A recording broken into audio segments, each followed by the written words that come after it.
Bonjour à tous, ici Rémi, expat charmant à nouveau, pour mes observations de la semaine, deuxième édition, parce que c'est un sujet qui me parle bien, on s'amuse.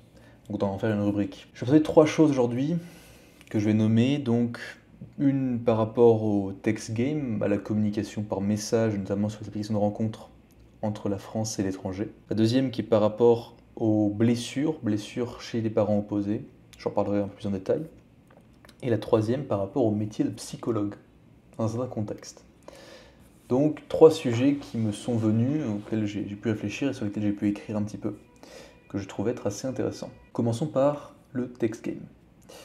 Étant donné que ça fait plusieurs années déjà que je vis à l'étranger, ce que j'ai pu observer quand même, c'est que la manière de communiquer en France, entre Français bien sûr, ou alors à l'étranger avec une langue passerelle, donc notamment l'anglais ou alors a posteriori aussi le russe, était quand même très différente, notamment avec des standards culturels qui étaient aussi très différents, et le fait qu'on a une tendance un petit peu politique ou sociopolitique qui tend vers le progressisme, qui va amener des manières de communiquer qui vont être quand même relativement différentes de sociétés plus traditionnelles, comme les pays d'Europe de l'Est, que je connais bien. Et effectivement, dans ce qui va être attendu de manière inconsciente, notamment au travers de scripts culturels inconscients, de la part des deux parties, donc des hommes vers les femmes et des femmes vers les hommes, dans les sociétés plus traditionnelles, on a donc des rôles qui vont être beaucoup plus, euh, on pourrait dire, rigides, qu'on pourrait considérer comme étant donc moins rigides à l'échelle française, mais qui en réalité le deviennent tout autant, malgré tout, parce qu'effectivement on s'attend à une forme d'égalité entre l'un et l'autre, ou en tout cas des énergies qui sont dépolarisées, c'est-à-dire le masculin qui n'en devient plus trop masculin, mais masculin et féminin, hermaphrodite on pourrait presque dire, et le féminin pareil, notamment dans la démarche qu'on peut observer qui est de 50-50 lorsqu'on mange au restaurant pour la première fois entre autres. Bon, rien que par rapport à ça, moi mon opinion est très simple, c'est celui qui invite, celui qui est proactif donc dans l'invitation, et celui qui paye. Imaginons que pour une fois, pour une raison ou pour une autre, c'est la demoiselle qui invite, dans ce cas-là, c'est elle qui paye. Tout simplement, celui qui est à l'origine de l'invitation et celui qui a la volonté de proposer à l'autre de faire quelque chose et donc qui met en œuvre tout le plan, dont la partie financière. Ça, c'est un autre sujet qu'on couvrira dans un autre moment. Mais quoi qu'il en soit, par rapport juste à la conversation par message, étant donné que je fais un challenge sur Twitter de 15 jours où je swipe 200 profils et je communique avec des femmes relativement différentes, on pourrait le dire, j'ai pu quand même observer des schémas assez répétitifs dans ce qui fonctionne effectivement. Et bon, au-delà bien sûr de l'authenticité naturelle, j'ai remarqué qu'elle était quand même relativement plus facile, j'ai envie de dire, que de communiquer à un relativement haut niveau de vocabulaire, en tout cas avoir un champ lexical qui est plus soutenu, et pouvoir faire des blagues qui sont beaucoup plus contextuelles. Parce qu'il y a malheureusement la barrière de la langue effectivement à l'étranger, parce qu'il faut que la personne que l'on match sur l'application de rencontre soit en tout cas à même de comprendre les blagues en anglais qui est une langue passerelle. Sachant que donc, mon niveau d'anglais est quand même assez élevé, j'ai un niveau C2 avec justement une capacité à faire des blagues et donner des expressions un petit peu littérales en anglais qui sont que bien souvent peu ou pas comprises. Effectivement, ce qui peut poser problème dans la question de base des applications de rencontre, qui est de justement tisser du lien, notamment en faisant ce qu'on appelle du banter. Banter qui est une forme de flirt, mais intelligente. Donc plus de facilité à le faire en France, il est vrai, mais effectivement une manière de communiquer, de répondre de la part des Françaises qui est aussi assez particulière. Elles sont, j'ai envie de dire, beaucoup plus, en tout cas ce que j'ai remarqué, beaucoup plus dans l'attente, dans la réactivité et en fait à se faire poser des questions et donc à juste répondre. Ce qui ne veut pas dire qu'elles ne sont pas intéressées au final, parce qu'on peut quand même faire en sorte d'aller plus loin, mais elles sont beaucoup plus dans l'attente, ce qu'on appelle l'expectative, là où à l'étranger j'ai quand même moins trouvé ça. Seul endroit où j'ai trouvé ça aussi, c'est dans des lieux qu'on pourrait considérer comme hétéroclites, donc des lieux où il y a un melting pot, donc plein de cultures différentes, et où il y a cette habitude de voir des gens de tous horizons, et donc du coup il y a une forme d'équilibrage qui s'effectue. Donc ça c'était par rapport à la première chose. La deuxième chose maintenant que j'ai pu commencer à rechercher, je dirais, dans mes précédentes consultation, notamment avec des hommes, des femmes, c'était le fait qu'il y avait beaucoup plus de blessures chez le parent opposé, ou que généralement la blessure originelle d'un individu se trouvait chez le parent opposé. Je dis bien généralement, ça ne veut pas dire tout le temps. Des fois la blessure originelle se situe chez le parent du même sexe. Et on va pouvoir parfois trouver justement cette blessure chez le parent du même sexe lorsque c'est un homme. Donc en fait, il y a beaucoup de fois où la blessure originelle va être du côté de l'énergie masculine, donc du père, qui va créer une blessure secondaire. Et donc, la blessure qui va justement le plus toucher l'individu, par laquelle il va se sentir le plus touché, va généralement être la blessure liée aux parents opposés. Donc là, je nomme dans les blessures de l'âme, c'est-à-dire, donc je répète les 5 habituels. Il y a rejet, abandon, trahison, humiliation, injustice. D'accord ? Là, les blessures concernées vont être avant tout la blessure d'injustice, la blessure de trahison et la blessure d'abandon, qui sont toutes donc pour un parent de sexe opposé, naturellement, habituellement. Et donc, ma théorie par rapport à ça, c'était justement pourquoi est-ce qu'on va être plus blessé par rapport à cette blessure, en tout cas elle va faire plus mal, c'est potentiellement parce qu'on a une énergie secondaire qui est en jeu.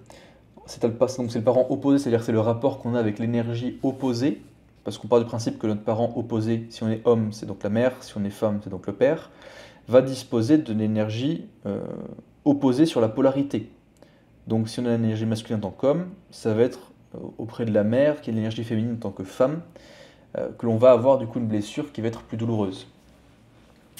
Ce qui laisse à penser qu'effectivement, c'est le fait que ce soit l'énergie secondaire pour nous qui nous rend beaucoup plus sensibles à celle-ci.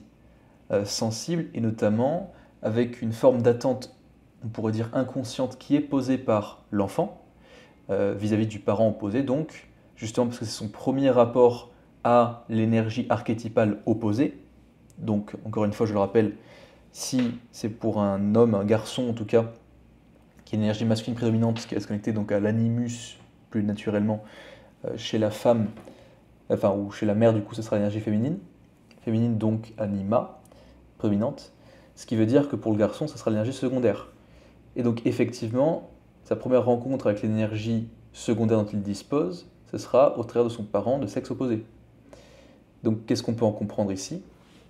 On peut en comprendre que la sensibilité dont il fait preuve est peut-être parce que justement, son premier exemple pour l'écrasante majorité des foyers, son premier rapport à l'énergie opposée va être un rapport, on va dire, blessé ou toxique. Parce qu'encore une fois, rappelons-nous, la grande majorité des parents n'a pas fait le travail nécessaire, travail sur soi je parle, pour pouvoir être guéri et donc montrer une énergie mature et saine.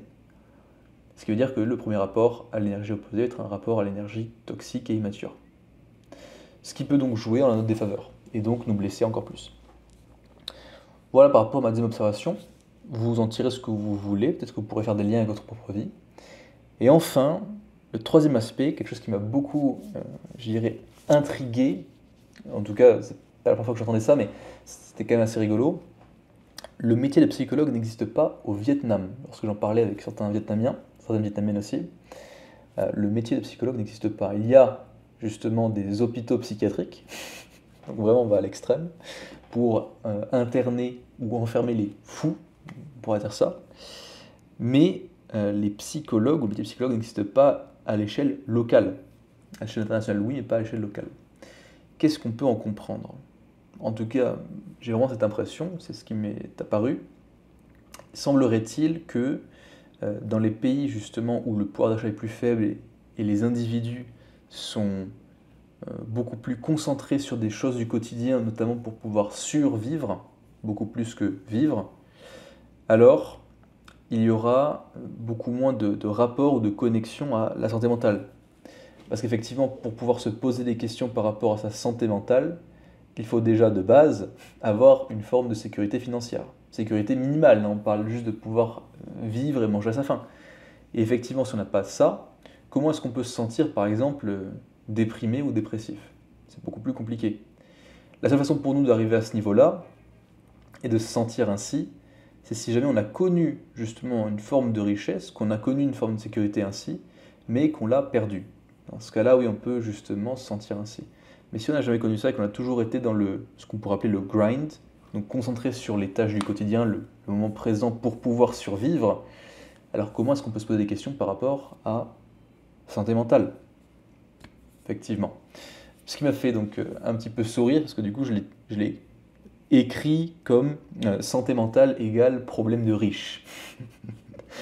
Effectivement, le métier de psychologue est un métier qui est beaucoup plus facilement reconnu dans la société occidentale, où il y a un niveau de richesse qui est quand même supérieur, un niveau de sécurité aussi, qu'on le veuille ou pas, ce qui justifie que les personnes se posent beaucoup plus de questions à ce sujet.